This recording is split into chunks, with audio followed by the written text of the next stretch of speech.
আসসালামু আলাইকুম, কেমন আছেন সবাই? আশা করি ভালোই আছেন।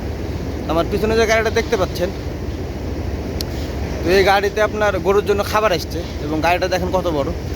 তো আপনাদেরকে দেখাবো আমি এত বড় গাড়িতে কি খাবার আসছে গরুর জন্য। তো ভিডিওটি ধৈর্য সহকারে কন্টিনিউ করুন, তাহলে তো বুঝতে পারবেন।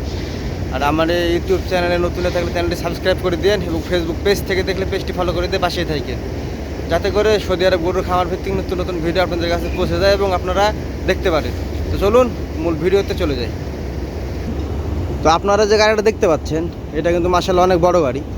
আর সৌদি আরবে গরুর খামারে আমি যেখানে কাজ করতেছি, তো এখানে আপনার দেখা যাচ্ছে যে খাবারগুলো আসে, সেই খাবারগুলো কিন্তু অনেক বড় বড় গাড়িতে আসে। তো এটার ভিতরে খাবার আছে। তো দেখা যাচ্ছে এখানে 3টা বা 4টা কোয়ালিটির খাবার আসে, তো 4 রকম গাড়িতে আসে, কিন্তু আপনার যে সাইজটা, মানে গাড়ির যে সাইজটা, বডিটা, এগুলো সেম থাকে। তো আপনাদেরকে দেখাই আমি যে গাড়ির ভিতরে কী খাবার আছে বা কী খাবার নিয়ে আসছে বা কীভাবে নামানো হচ্ছে। যে এই পাশটা কিন্তু খোলা আছে, এই পাশটা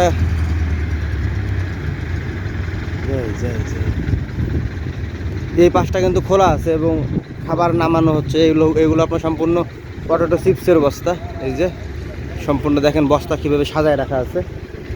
তো আপনাদেরকে আমি বিস্তারিত দেখাই, তাহলে বুঝতে পারবেন যে কীভাবে নামাচ্ছে এগুলো। তো কথা হচ্ছে এগুলো চিপসের বস্তা, আর চিপসের বস্তাগুলো যেহেতু অনেক বড় সাইজে, তো এই যে এখানে ট্রাক্টর দেখতে পাচ্ছেন, এই ট্রাক্টর দিয়ে নামানো হবে। যে ট্রাক্টরের বাকেটে আপনার বাইরে দেওয়া হবে, ওখানে কিন্তু রশি আছে বা দড়ি যেটা বলেন, ওইটা কিন্তু আছে।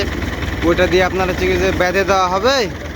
পরে এখান থেকে দেখা যাচ্ছে আপনার ওই যে ওখানে লোক দাঁড়ায় আছে, ওখানে নিয়ে গিয়ে রাখা হবে। তো চলুন আপনাদেরকে দেখাই আমি যে পটেটো চিপসগুলো কেমন। তো আপনারা এখন যেটা দেখতে পাচ্ছেন, এটাই ছিল সেই পটেটো চিপস, এবং এখানে দেখা যাচ্ছে কয়েকটা কোয়ালিটির পটেটো চিপস থাকে আর কি। তো এগুলো সাধারণত গরুদেরকে দেওয়া হয়, পাশাপাশি এগুলোর সাথে ফিড থাকে, সাইলাইজ থাকে, হ্যাঁ, ওগুলো মিক্স করে চিপসের সঙ্গে তখন একসঙ্গে খাবারটা দেওয়া হয়। এই চিপসটা দেওয়ার মূল কারণ হচ্ছে আপনার যে ফিডের যে কস্টিং খরচটা, সেটা একটু কম হবে, এই বিধায় চিপসের বস্তাগুলো নিয়ে আসে এবং গরুকে খাবার দেওয়া হয় এগুলো। তো ভিডিওটি কেমন লাগলো কমেন্ট করে জানাইন।